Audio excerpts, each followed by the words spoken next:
Problemado sa pag-ibig, pamilya, o nahihirapang hanapin ang sarili? Huwag mag-atubili dahil may nakikinig sa'yo. Love Me, Kathy G.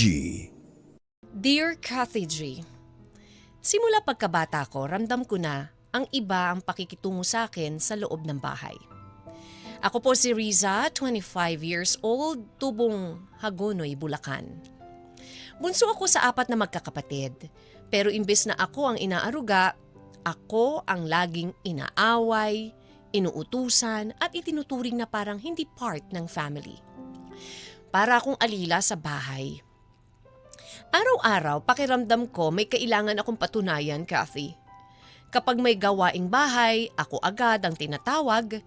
Kapag may kailangang bilhin sa labas, pangalan ko ang unang sinisigaw. Kahit pagod na ako, kahit may ginagawa akong assignment, wala silang pakialam. Kahit kakawalis ko lang, uutusan ulit ako. Kahit alam kong malinis na. Parang gusto lang nilang iparamdam sa akin na wala akong karapatang mapagod. Mas masakit, Kathy, dahil pati ang nanay ko hindi ko nararamdaman ang pagiging ina niya sa akin. Hindi ko naramdaman na minahal niya ako bilang anak. Nakita ko kung papaano niya alagaan ang mga kapatid ko. Kung papaano siya mag-aruga. Pero pagdating sa akin, baliwala. Walang yakap, walang lambing. Kahit kailan hindi niya ako tinawag na anak. Kapag wala si Papa at nasa trabaho, doon mas nagiging mabigat ang trato nila sa akin.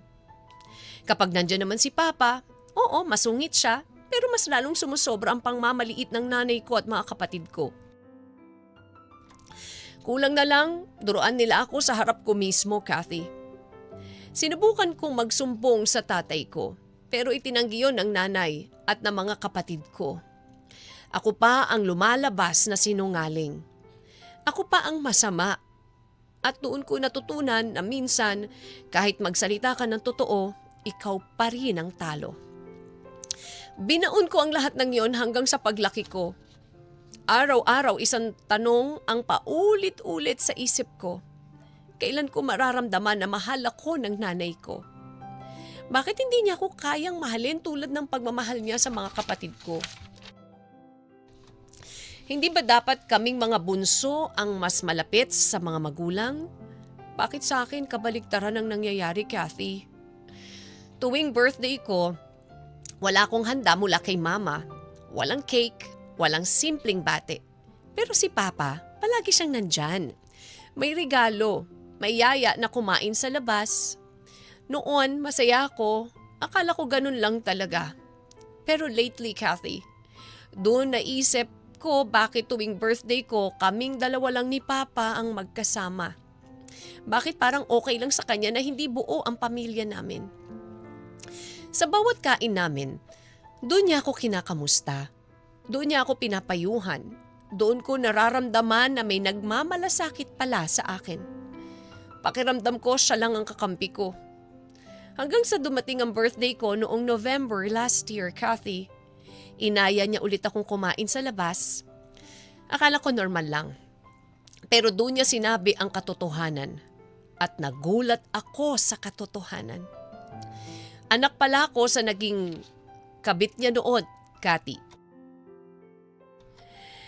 Anak pala ako sa labas. Ako pala ang bunga ng kasalanan niya.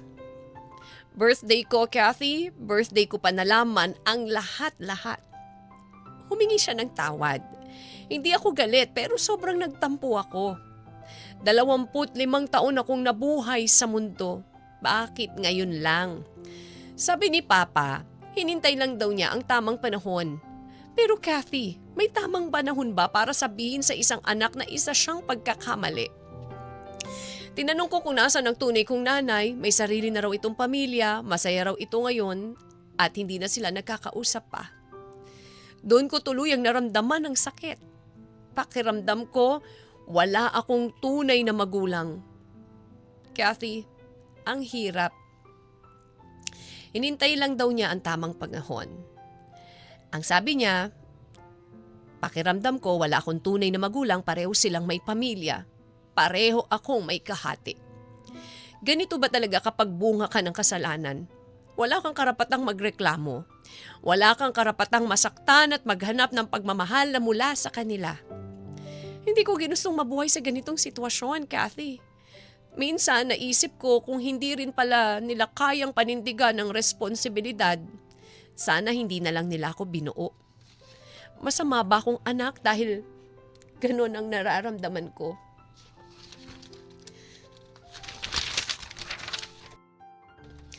Tama ba, Kathy, or masama ba akong tao dahil hinahanap ko ang aruga ng isang ina? Sobrang sama ng loob ko sa tunay kong nanay. Hindi niya alam ang pinagdadaanan ko.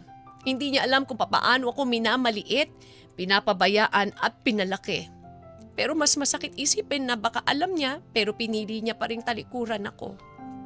Pagkatapos ko malaman ng lahat, umalis ako sa puder ng tatay ko.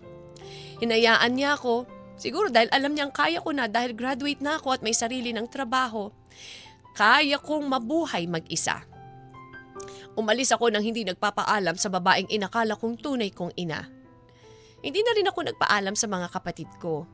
Tutal, yun naman ang gusto nila noon pa, ang mawala ako.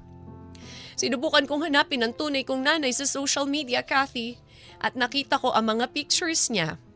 Masaya siya sa bago niyang pamilya. Kumpleto, samantalang ako, lumalaking sa pangungulila. Kasi pakiramdam ko lumaki akong kulang. Kulang sa yakap, aruga at gabay. Hindi ko maintindihan kung bakit ako nagdurusa sa kasalanan nila noon. Bakit ako nagbabayad? Bakit ako ang naiwan? Bakit ako ang kailangan maghilom ng sugat na hindi ko naman sinimulan? Hanggang kailan ko dadalhin ang bigat na to, Kathy? Hanggang kailan ko tatanungin ang sarili ko kung sapat pa ba ako? May darating pa bang araw na mararamdaman kong may tahanan akong uuwian? May magmamahal pa ba sa akin ng buo? Hindi dahil sa obligasyon, kundi dahil anak nila ako. Ang hirap, Kathy. Kathy, pagod na ako magtanong. Pero hanggang ngayon, wala pa rin akong makuwang sagot mula sa nanay ko. Salamat, dahil nandyan kayo. Habang sinusulat ko itong kwento, pakiramdam ko, may kakampi ako. Maraming salamat, Kathy, sa pagbasa ng aking sulat. Lubos na nagpapasalamat. Risa. Love Me, Kathy G.